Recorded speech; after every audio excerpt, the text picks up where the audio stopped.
Ambalma oni nya kuma balam su madam Sisera mata Sissoko wana o batantira ka bo Atlanta États-Unis bi mina ira na mi dumi na mi tukumi o kan yanga groupe agriculture mo ka video yi voilà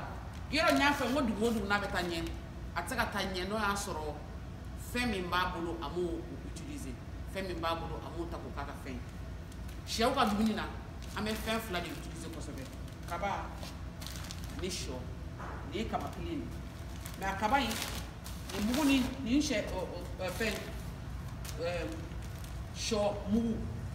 abora usine la usine mo metti gatu la no etti gatu nyaga to bodi ke shoy ama furma ko soybean meal ko ra concentré abe minta ko protéine concentré o de be nyaga mais parce que me dama pour ka saka bunyadi mais quand nous fla kaba ani sho ça fait plus de 90 ni kilo ta 600 allez bisa ka fo 900 grammes pour 950 grammes a to be fe misele mi fa ka yoro ya aflene na ya kaba inta abe kaba do machine de kono na ya do machine kono abake mugu ya be ni mugu ne kaba yi ye shoy maintenant shoy ni kaba o de bi nyagami ni yo mu fla nyagami nyogona o ye dumini rebe a majorité presque mais ni na feni do ba jambu nyagama na lu fe folo yo mudi minero do be nyagama na ko mi chen ko sugu do mu be du ko ani acide aminé o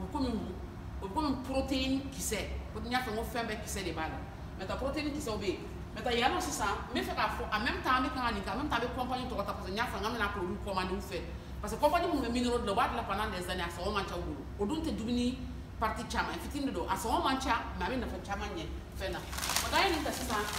et phosphate amina phosphate mu ke o ba to fara a saka fari so ni fana yi phosphate compagnie mu ba do reflet ni feed storage maintenant ye methionine ni acide aminé methionine lysine and threonine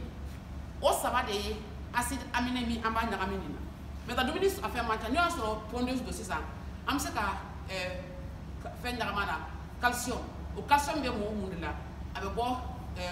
chefa era fara ou bien kolomu ou bien fin même temps ici avec on a fait utiliser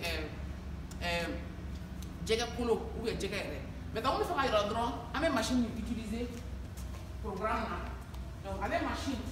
comme ordinateur drone mais en réalité on va faire un boulot aba ira exactement ni machine tatisa abi seka bargon la me fenga duna kabake ndumbe kono kababe jigi ka jagami fena mais tani un programme drone mi ma ira comment on veut faire organiser tu comme ka nyami mais nimbe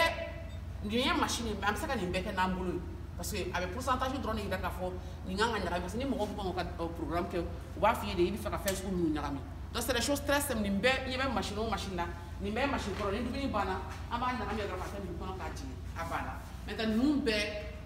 be fait de mi bargon nous seka nyami nyami donc c'est pourquoi je dis que c'est très simple c'est pas du tout compliqué voilà. Mais comme il y a fait nous compagnie ta amina stock nous produit commandé minéraux et acides aminés à bana. OK, donc on va faire merci. All right, good.